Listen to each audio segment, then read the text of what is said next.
He said, I thought it was a power outage. So I'm running around looking for a power switch to turn the lights on. And I start hearing this cacophonous sound of laughter, evil laughter. And I finally yell out, shut up, where am I? And the voice comes back, you're in hell. What? Angels and demons fighting in the deep end. I turn all my weakness into something I believe in. Every scar, every doubt, that's fuel when I speak. Welcome to the battle where the broken get free. Yeah. Bryony, Dr. Bryan Hickox, welcome to Angels and Demons podcast. So good to have you on this show. Good to be here. Dr. Bryan Hickox is an accomplished executive producer with over 50 years in the entertainment industry. He began his career managing radio, TV stations, and co-founded several production companies, including Image Transform Inc., Milestone Productions, Hickox and Daniel Productions. He has produced numerous TV movies, series, pilots, specials, earning multiple Emmy Awards, 2 George Peabody Awards, and over 100 other accolades. The key highlights of this man's career are unreadable, but I'll begin. He produced 71 movies with 16 Emmy nominations and 7 wins, developed and produced a high-rated network movie from 1987 to 1990, executive produced the award-winning film Soldiers of Change, screened at Cannon's Film Festival, produced The Perfect Wave, a globally released feature film starring Scott Eastwood and Cheryl Ladd, produced the live Global Day of Prayer, telecast in 2011, broadcast in 212 countries, to an estimated worldwide audience of 300 million people. He is partners in building of a digital Christian platform, Mission Wake, with its own publishing company, record company, an artist development company, a television news network, and a television studio that for the last 9 years has been shooting and using media movements to change U.S. cities. The series is set to air in the first quarter of next year. He is currently producing a high-profile limited streaming series entitled The Network, also due to premiere next year. Today, we are specifically going to be focusing, because as you can see, there are so many accomplishments by Dr. Bryan Hickox on one feature film that really, because we live in Atlantic Beach, Florida, called The Perfect Wave, starring Scott Eastwood and Cheryl Ladd. Dr. Bryan Hickox, take us away. What got you into the film industry and what inspired you to do all this amazing accomplishments? Well, I kind of grew up. My dad was the vice president of NBC in New York at 30 Rockefeller Plaza. And every Friday night, my mother and I would travel in on the Long Island Railroad to meet my dad for dinner Friday night, and then we would go to a Broadway show. 40 weeks a year for 10 years. That's 400 Broadway shows. As a kid, that was a gift my mom and dad gave me. And so I kind of grew up with an itch. And my dad, being at NBC, sent out some letters to television stations knowing that I wanted to get into television. And one of them, KTAR in Phoenix, Arizona, which stood for Keep Taking the Arizona Republic, was owned by the newspaper at one time. When it went on the air, it was the first station on the air in Phoenix in June 21st, 1921, I think.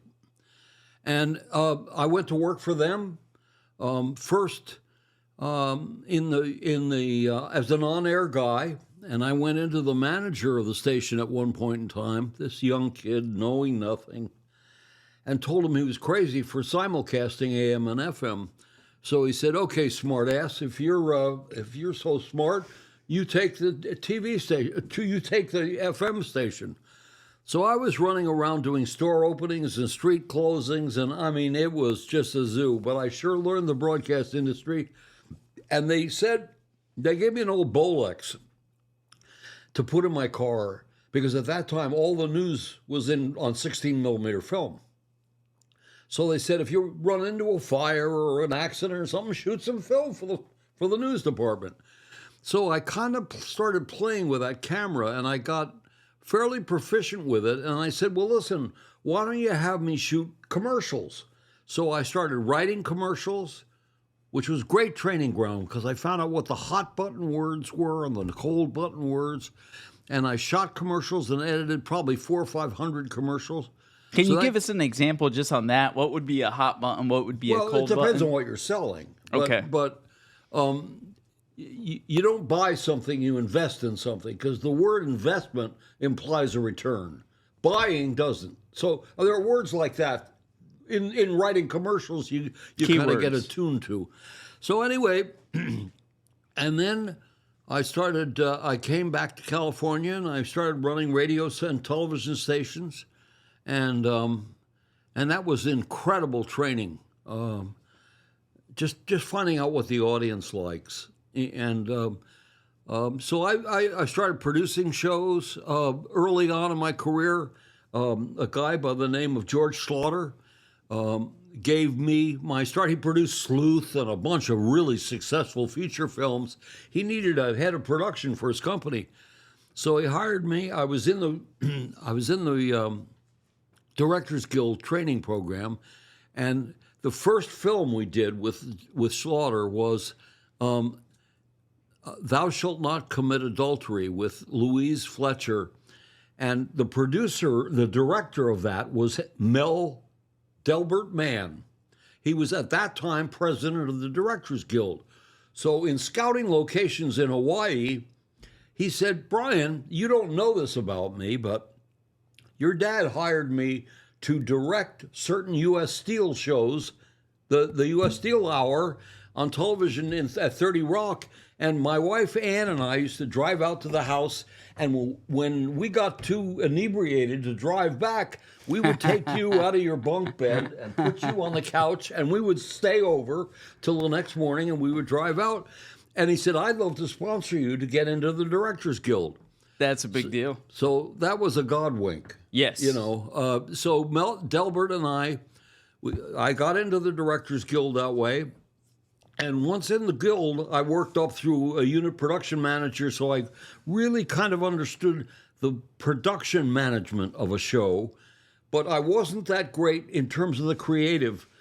And I got a partner. I met a guy who became a very close friend of mine by the name Jay Daniel.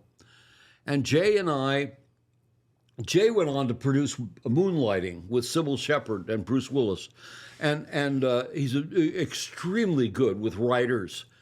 And I would sit in writing, in sessions with him, he and I, because we had our Hickox Daniel production company, and he would sit in and writers would say, oh my God, you just pointed out 5 flaws with my thing I never knew, and he was terrific. So I never developed those muscles in terms of creative. That is terrific. Until I separated and went in producing for myself. And then I started, and it's a long process before you can trust your own instincts creatively. And so I've done a lot of secular work, and I've been really fortunate because I've done a lot of church work, which has been, for me, a lot more rewarding than the secular work in a lot of ways. And I was in South Africa, in Cape Town.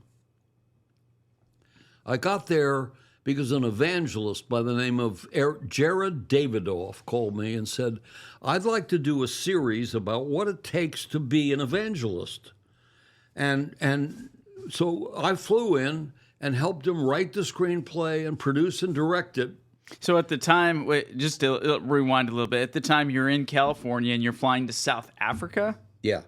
Wow, okay. So I get to South Africa, and I'm producing this, and one day I'm having dinner in a restaurant, and this guy comes over and he says, my name's Bruce McDonald. I'm a commercial director. I'm going to do my first feature film, and you're going to produce it for me. I said, wait a minute, I don't know you. I don't know the project. This is crazy. Right in your hands. He said, here's the script. Read it.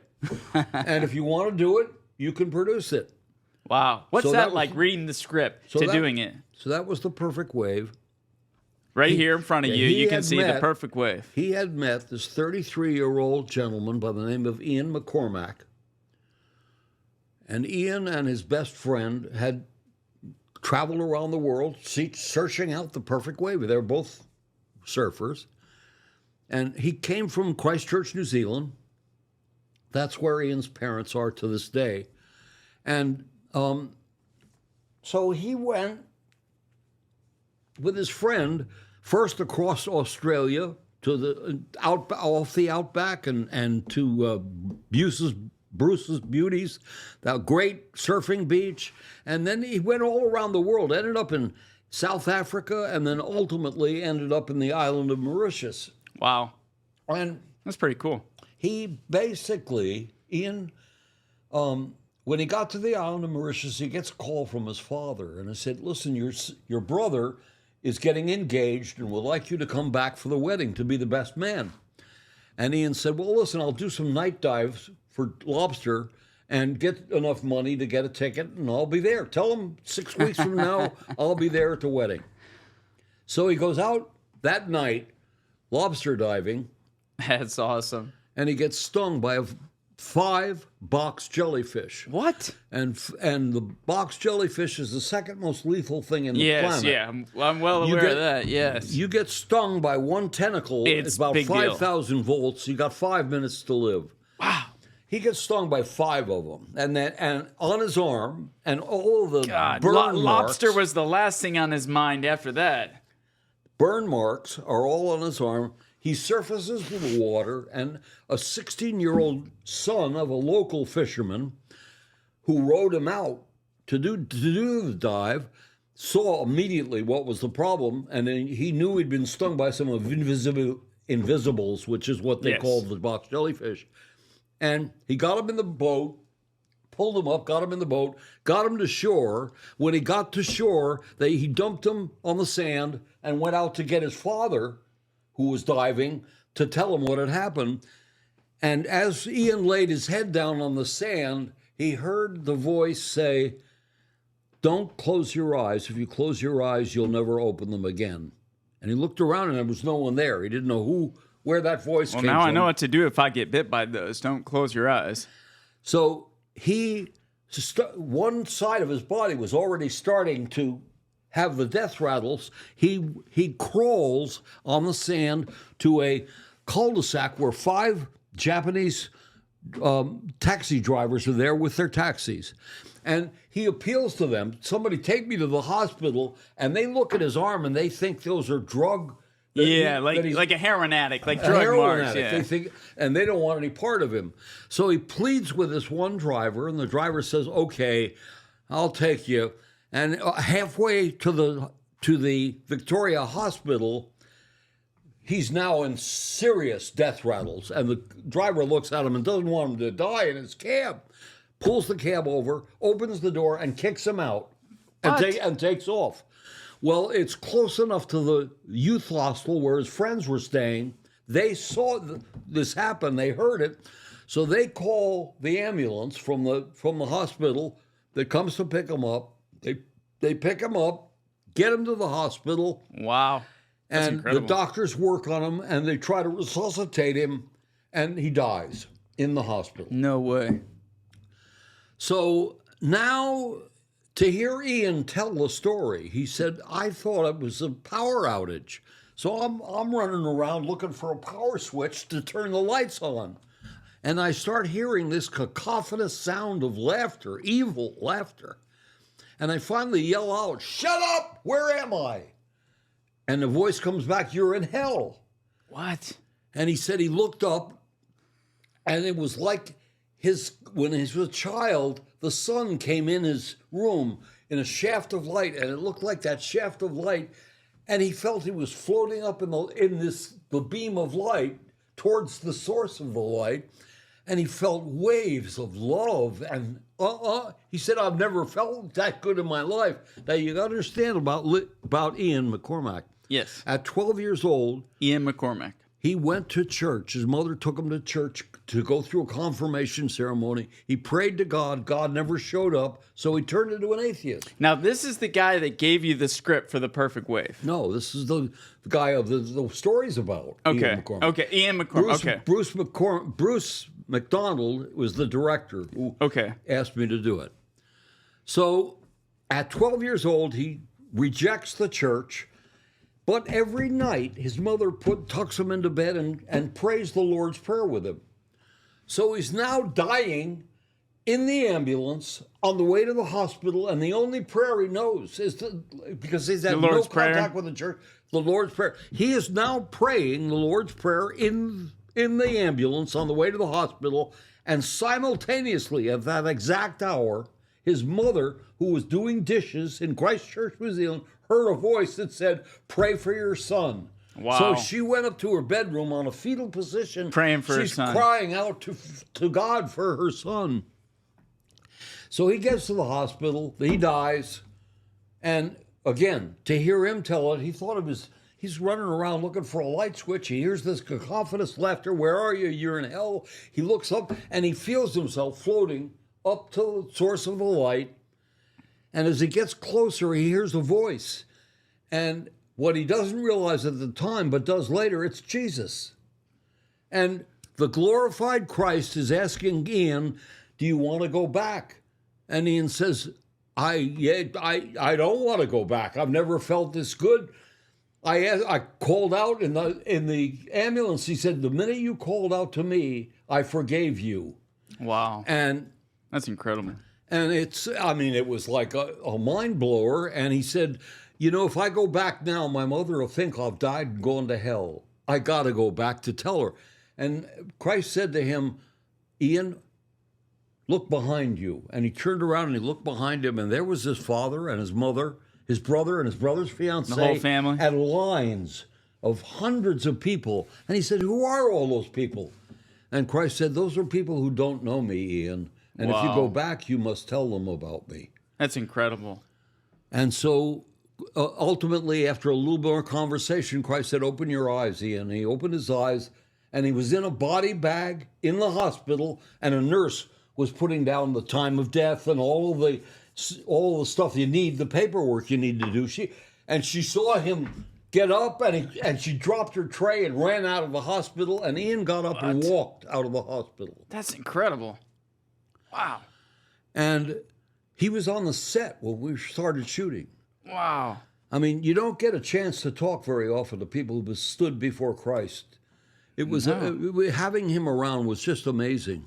So to have that spiritual anointing on this film, my God, that's just insight to, The Perfect Wave.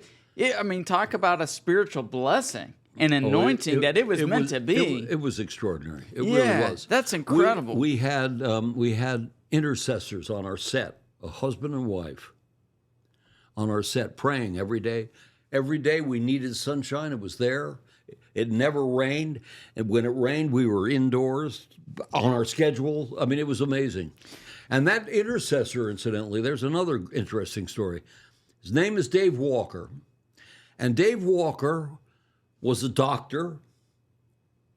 And in his residency, he gets a call one night, and he said, Are you the intern on duty?" And he said, "Yeah." And he said, "Well, come up to the operating theater. I need somebody here right away," because he was an anesthesiologist. And so Dave Walker goes up, and it's the first ever open heart surgery. He was the anesthesiologist on it, and he went on to become the head of the anesthesiology department at Grote Shore Medical Center, the largest hospital in Cape Town. Wow. That's But incredible. he was our intercessor, and he prayed every day. And the things that happened on that set were miraculous. It was quite Divine intervention. It was, and it was really an amazing experience working on that film.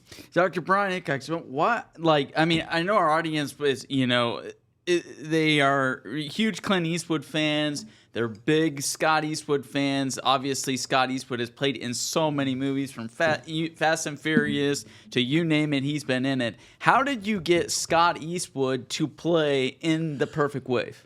I called him. I called his agent, Joanne, something, I forget her name now, but I called her and I said, "I'd like to have a lunch with Scott Eastwood. I want to offer him a film." And she said, "Okay." And at the lunch, I said, I told him the story. And he said, "I'll do your film on one condition. I was raised in Hawaii, and I'm a very proficient surfer. I want to do all my own stunts. If you let me do that, I'll do your film. How did that make you feel? Well, great. I mean, Were you a little nervous? I mean, of his surfing skills? I mean, because it's called The Perfect Wave. I got him almost a year before we did the film. Okay, so you were able to really... And I didn't have a mother yet. And I auditioned a whole bunch of probably 30 or 40 really well-known actresses. And I got Cheryl Ladd, and Cheryl made us cry. We did a Zoom. So Cheryl Ladd is the other, is the lady in the film that played... She is his mother. His mother. Who's crying upstairs to God to save her son. Yes. Yeah. And so ultimately, Cheryl Ladd came on the set. And the second day of shooting, we went out to dinner.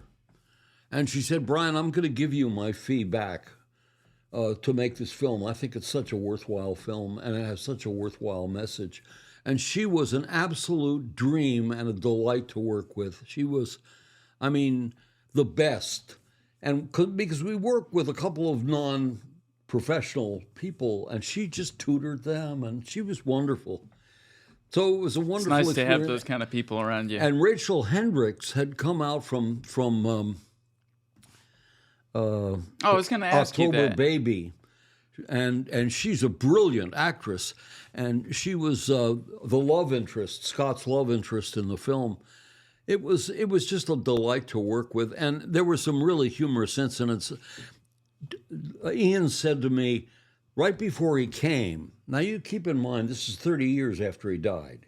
He was the head of the King of Kings Church in London. He was the senior pastor there. Wow. I attended there quite a few times in London. And the guy was just a brilliant preacher and on fire for the Lord and just really terrific guy. And he said that right before I came here for your filming, I went to the doctor because I had come from my family on vacation in the Seychelles and I got bitten. And the doctor said, geez, you don't want to fly with that. You could die. And his response was, I've already died. It's not everything it's cracked up to be. So, what? I mean, he had a great... Quite a character. Oh, he had a wonderful human analysis of all of this. But to spend the day with him was unbelievable. Oh, it sounds like it. Yeah, it's just to hear the stories and his knowledge of the Bible. It was great. So, what was the most like when you're putting a movie together, this like The Perfect Wave, and you have someone like Scott Eastwood, like what impressed you most about him while filming this?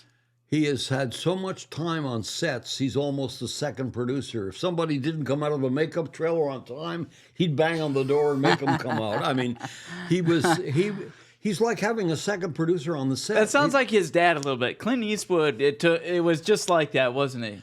Well, it's very funny.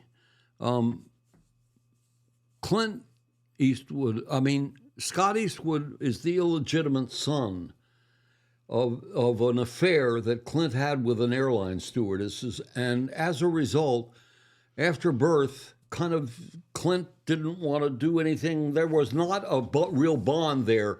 16 years had gone by before they had really had any time together. And Scott Eastwood, it really affected their relationship. When he got this script, he went back to Clint and ran lines with him and rehearsed stuff. It was reuniting a father and son. Yeah, it was great. You guys hear that? That not only The Perfect Wave reunited the relationship between Scott Eastwood and Clint Eastwood, son and father.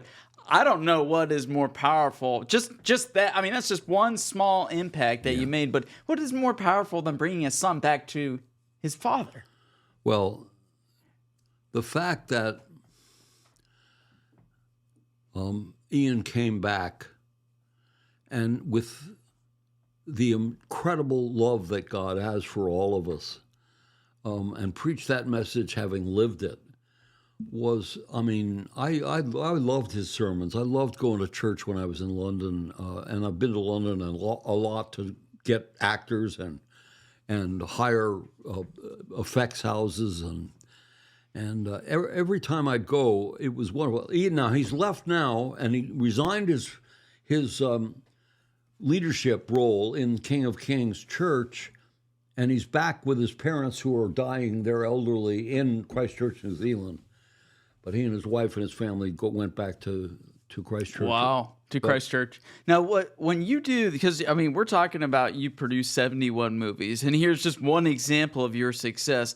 You know, here I am on this podcast, Angels and Demons podcast, and, you know, what advice can you give to a young man that's starting a podcast out that is just starting, where you gave me an example where the guy said, you know, almost shut up to you and just took you into this role? What advice? You've obviously been extremely successful.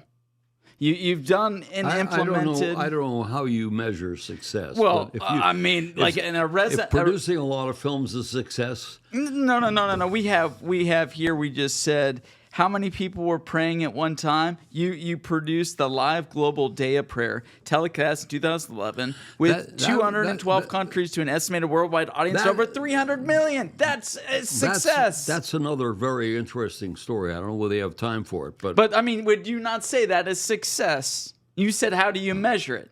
I just measured it. I've been blessed with some wonderful opportunities. Let me put it that way. Yes, that is success. So how do you tell a young man or someone that's starting out, brand new into podcasting, how do you become successful? What are the keys you've found to be successful in filming? I don't know. You don't know? No, because the industry has changed so radically. I've never done a podcast. Well, I mean, like when you were putting this film together, what pieces did you find you needed to be most successful? Put what film together? The Perfect Wave. Like, how do you do that? How do you put a film like that together? You go in and read the script, and the script will dictate to you the size of the crew you need, the quality of people you need. Do you have other surfers in the film? Do you have to have meetings with them about how this film is going to be made? Do you have...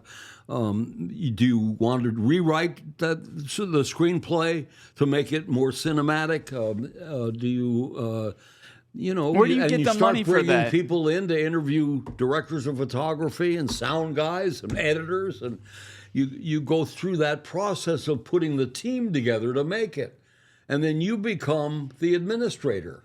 So where do you get the budget or the money to produce the film? Well, that's 10 podcasts from now. Give me a short version of it. Like, for example, because we're talking about The Perfect Wave. I'm producing a television series, a 6-episode television series right now for streamers, right? That didn't exist. No streamers existed when I started in this business. No podcasts existed. That's why I have no class I can hold for guys that are getting into this business now, because I don't know it anymore. I mean, I come out of scripted drama. I'm now doing a reality show, a documentary. My entire crew is 7 people. I'm traveling to 18 countries, 12 different currencies in 13 weeks of shooting. It's an entirely different process now. So I'm having to learn from people who've done it.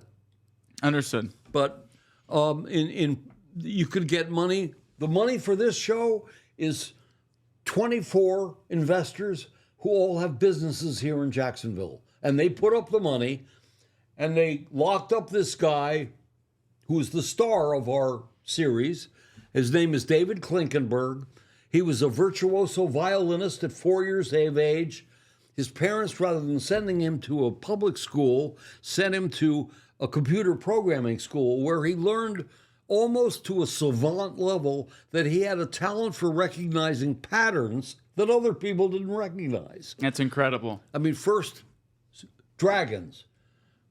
12,000 years before Christ, people were worshiping dragons on one face, and then all the way across the world, they were all doing dragons. And so what coordinated all that? He got really fascinated in patterns.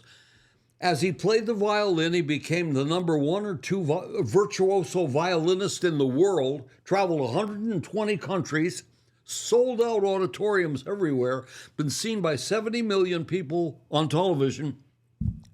And he has unlocked the Da Vinci Code, the real Da Vinci Code, not the Dan Brown version where Jesus gets married to Mary Magdalene and has kids and none of that. This is the real code.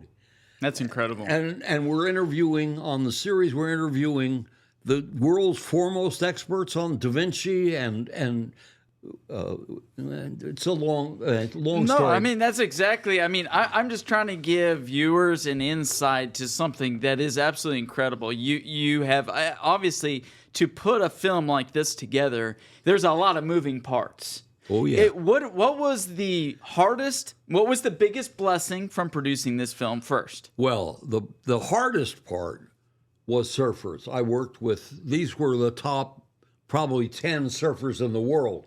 And you're driving along and they see a good wave, it's like herding cats. They're into the surf and you can't get them out.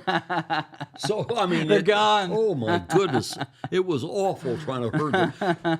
So that was a real education. But So that was the hardest part. What was the biggest blessing while filming this? The letters we've received from people who've watched this that has transformed their lives. Give me an example of one letter that you received that really moved your life.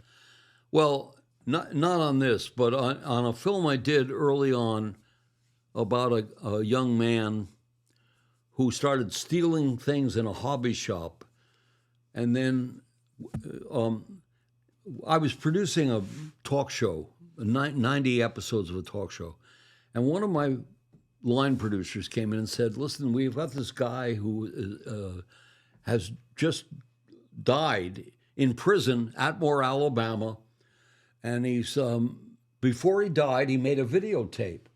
Would you like to see the videotape? And the videotape starts and he says, my name is Dave Allen, whatever. And in 4 days, I'm going to die. And if I have some things to tell you kids, and if you want to listen, you'd be smart to listen. And it talks about how he grew up. He's one of children of six kids. They had loving parents, communicate. He got into trouble and teamed up with a guy that was really bad news. They held up and shot a loan officer at a loan company in front of the father's children, and they got going to the electric chair as a result of it. And he said, if you kids want to listen. So I said to the chaplain of the Atmore, Alabama prison, I'll fly you out. What's going on with this tape? And he said, well, we've been approached by ABC Nightline to air it. And I said, what's the purpose of the tape? That's and a he good said, question. the purpose of the tape is to get kids not to. And I said, no kids watch Nightline. Come out, let's do an after-school special. We do those. So my partner, Jay Daniel, and I flew the chaplain out from the prison, and he puts the tape in, and the first couple of minutes of the tape is, my name is such and such, and if you kids are smart, you're going to listen. And I said, freeze the tape right there. And I called Judy at the head vice president at CBS who did after-school specials, and I said, I've got this tape. Let me play you the first couple of minutes, and I got a production order to go do the after-school special. I made the after-school special, and we got a letter first of all, to get the rights to his life, I had to approach the mother. So I flew down to Atmore and knocked on her door. Atmore, Alabama. Okay. She slammed the door in my face. She said, how dare you try and, take my son's life. And, How'd that make you feel? well, I'm used to getting rejected. In this business, there's a fair amount of rejection you got to live through. Yeah, thick skin. So I called her back a couple of days later, and I said, listen, your son wanted to reach kids. The only offer on the table to air his tape is from Nightline, and no kids watch Nightline. And I talked to her, and she said, okay, come to the house. I came to the house, and about 2 hours later, she signed the consent agreement and then went away. Now, after the show aired, before it aired, I sent her a copy. And she wrote me a letter Matter of fact, I'll send you a copy of the letter. Hey, that would be awesome. Thank you. And Betty said, I don't know how you captured what I said to my son before he died, but you captured it perfectly. And I mean, it's really moved it's you. the most beautiful letter. And then we found a guy, an auto dealer in Miami, and he would take every summer and he would go around to high schools preaching the gospel to kids. And he would get them to sign a card saying, I'm going to stay out of trouble for the next 12 months. That's a big deal. He said, do you have a 16 millimeter copy of that show? And I said, Yes. I'll have one made and sent to you. He took it around that summer and got 17,000 kids to sign a card that they were going to stay out of trouble. So that's what you can do with a film. That's great. You know, I was just about to approach that. I was like, because you've been in the film industry, I mean, you shared that you had the opportunity as a kid to witness and see 400 Broadway shows in New York. Is that correct? Yeah, but you know, It's an escape. I mean, this is mental health, podcast, and you've provided an opportunity for people. Life is hard, Dr. Bryan Hickox, and you've provided an opportunity for people to kind of, for moments, experience kind of like an escape. I saw Mary Martin in Peter Pan as a kid. And she came to the apron of the stage and sat there and said, everybody stand up and maybe you can save the life of Tinkerbell. And it captured, I watched a performer capture an audience. And that left a very deep impact on me. What media could do to change people's lives and their perception of reality. 100%. Man. That's what I was getting at, because there was something in your youth that really hook, line, and sinker got you. It got you so passionate about what you do. I don't think it fueled the passion as much as my dad was in the industry and could get me a job. Okay. But so you learned a lot from your dad. I went into that job with that background. Okay. And as I realized and I worked more in the industry and found, wow, what we're doing into people's... What did your dad exactly do? He was the director of station relations, which is very much what the word implies. NBC was a network. They had stations all around the country. He worked for NBC? He worked for NBC. So he would travel to those stations to promote good relations with the mother network. In what part of New York? Well, the NBC is located at 30 Rockefeller No, I mean Plaza. where you grew up with your I was father. in Long Island. Long Island, New York. Okay. Yeah, okay. Manhasset, Long Island. Anyway, when I got into the business and started fooling around with commercials and then drama, I realized the impact that tube into people's living rooms has. I mean, that's a sacred honor. It is. And, it really is. And a lot of the directors and producers don't give a damn. They'll let anything in there. Matter of fact, I've had people tell me it's a sewer pipe into our living room. No. It's the opposite. Yeah, I believe it is. It's the opposite. It gives, most people aren't able to, they go work 8 to 5. Life is hard. And we're talking about Angels and Demons podcast. We're talking about mental health. And this enables people to, for a second in life, have this moment where they feel like they're not burdened by everything. Almost like going to church for an hour. You have this moment where all of a sudden your focus isn't on the problems and the need and making the bread, but you have that opportunity to relax and enjoy. And you gave the example of Peter Pan. It influenced you. It put a seed in you to where you saw how film can be positive, can be influential in people's lives. And let me tell you, Vincent, when Graham Power came to the hotel I was staying at in Cape Town, he was the guy that did the Global Day of Prayer, and he told me his story, and he asked me to be involved in doing this television show. God gave him a set of instructions in 2000 to go back to Cape Town where he lived. He was on his 77-foot yacht in Mallorca. He owned 44 companies.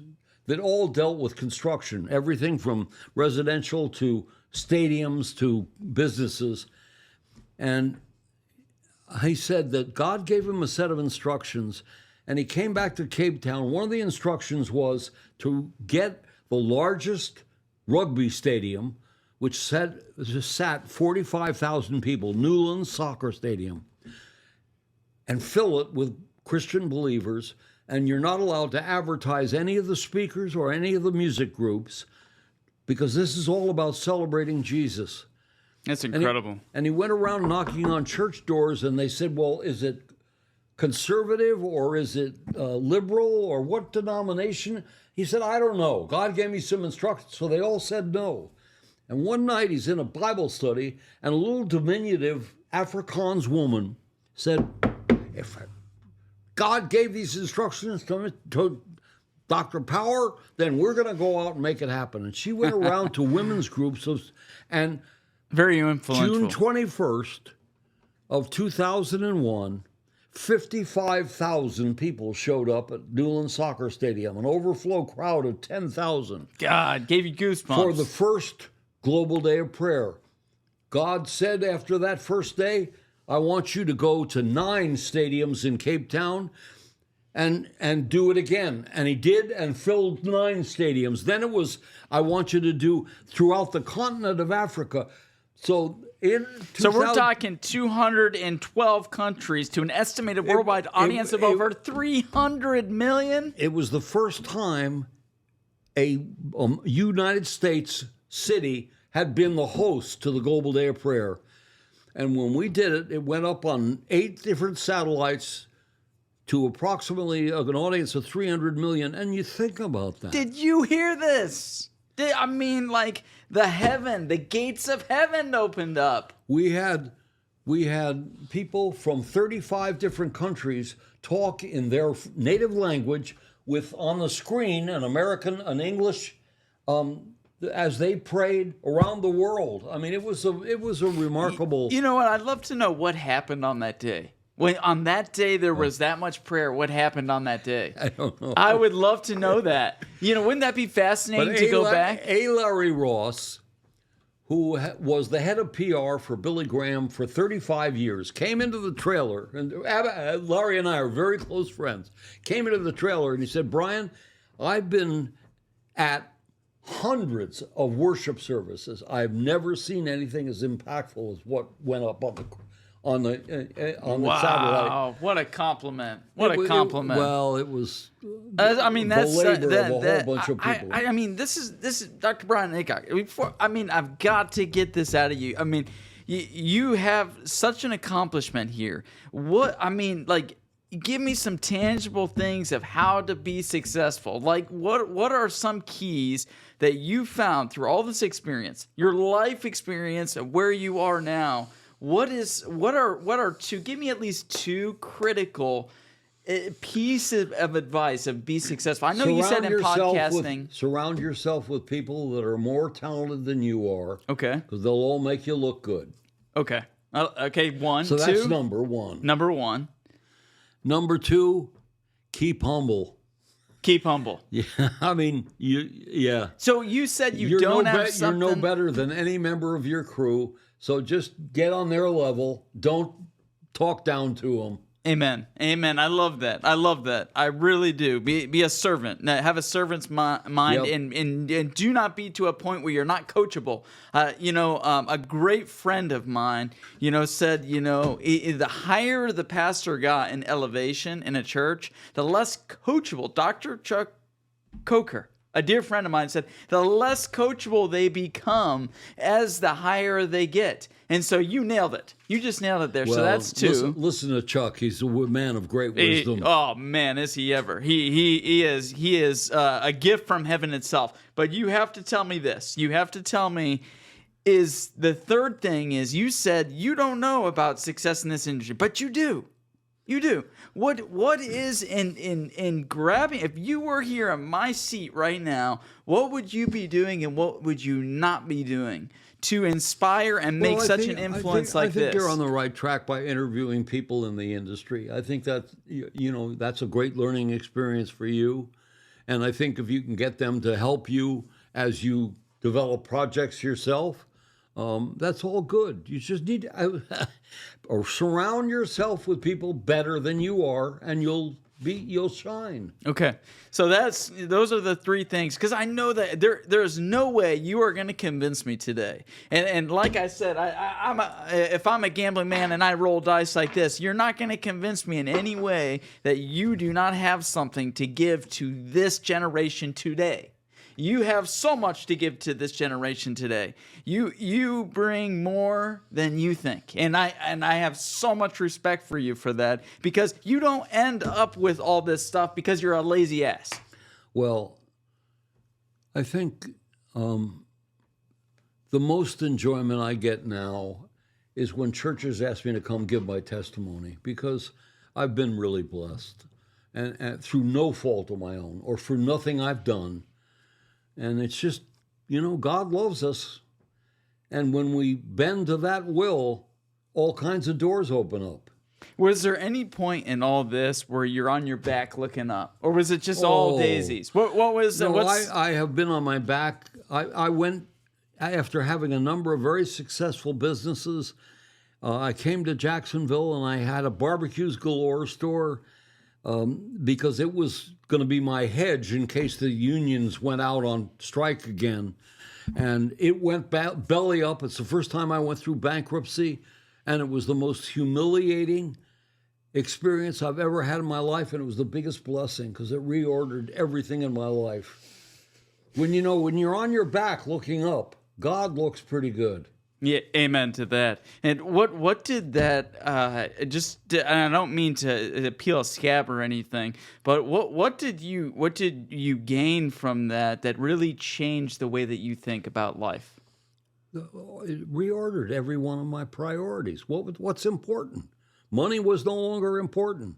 Touching people's lives was important. How do I do that? I mean, that one bankruptcy experience reordered everything in my life to the betterment. I mean, I'm an entirely different person than I was before the bankruptcy. And that is something that anyone can face. I know many people that have gone through it, and it really when is. When you have the bankruptcy yes. attorney enter your home and look and say that furniture has to go, that has to go.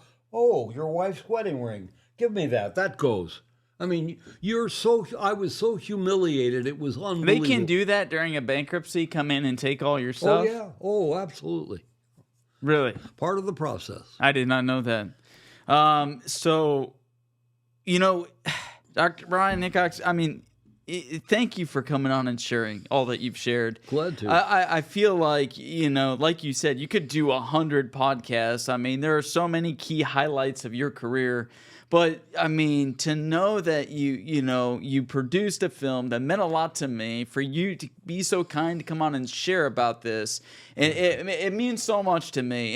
And one last question I have for you is, did you ever have the opportunity to meet Clint Eastwood?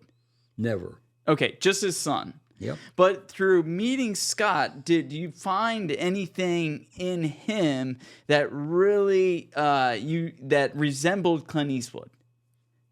Well, sure. I mean, there's a lot of Clint in Scott. I mean, there's no question about that. So as him as an individual, like on a scale of 1 to 10, why is he being so successful today when this was early? He's a good actor. I mean, he relates to the material. He does a really good job. And he's, like I said, like a second producer on the set. He's extraordinarily helpful, and you don't fool him because he's been there. And that's wonderful. How was that working with him? It just made the job probably so much better? It made it better. We had our moments, but listen, it was a blessed experience. Yes, I can tell. And it's blessed a lot of people that have seen this film, and for you to share the inspiration behind it, of what went into it. It's just incredible, because there was a divine intervention from God shining down upon this movie so that it could come through the film and bless people and encourage them, because what a story. But you never know that until the film's out and it's had a chance to do that, and you start getting fan mail and stuff like that. you realize. Well, like the little boy in the film when his mom said, Yep. he said to his mom, I don't know if I believe in Jesus. And he was young. And that's a very, very difficult, conversation to have with your parent, with a kid that young, you know? So that was a very powerful moment. I love how you put that in the film because it drew a lot of attention. The boy that we hired to play that young boy of Ian McCormack was the director's son. No way. Oh, it was great. That's incredible. Now, that's some special insight to leave us with. That was his son. Yeah. And he did a fabulous job. Everyone in the movie did a fabulous job. Thank you so much for having me. Listen, I'm telling you, thank you so much, Dr. Bryan Hickox. It's a pleasure being had. I'm telling you, for our listeners, what are some last words that you would give them that whether they're going through bankruptcy, whether they're in the middle of life, whether they're at the highest peaks, what are some last words that you would leave them with to really keep them going? Because this is about mental health, with keeping mental health at the forefront. What advice or any insight would you give them? Just challenge your belief structure. God is so amazing and so loves us and is so for us that when you lose hope, you've lost everything. So when you lose, I've been there, in parts of my life, I've been through some very dark times where you lose hope. What do you do when you lose hope? Pray. And then if you're not feeling better and you're praying and you're losing hope and you feel like you're going down to that point where you were talking about. Just keep praying. Keep praying. And God will answer prayer. I tell you, I am a living testimony of that. Well, I mean, you did this 212 country assessment, a worldwide audience of 300 million people praying, so you have seen a divine intervention with prayer. And I didn't deserve that. I mean, that was God opening a door, and the results of those things are so wonderful. God is a rewarding, loving, forgiving God, and just get connected with a church, and you'll change your life. You'll change the priorities in your life. That's my final word. I love that. Thank you, everyone, for listening to Angels and Demons podcast. Thank you, Dr. Bryan Hickox, for taking his time to share The Perfect Wave. What a gift and what an amazing podcast is for you, to encourage you every day throughout any difficult moments you might face. I hope you've enjoyed this podcast, and until next time, we look forward to you listening to a very special guest we have coming up next week. Angels and demons fighting in the deep end. I turn all my weakness into something I believe in. Every scar, every doubt, that's fuel when I speak. Welcome to the battle where the broken get free. Yeah.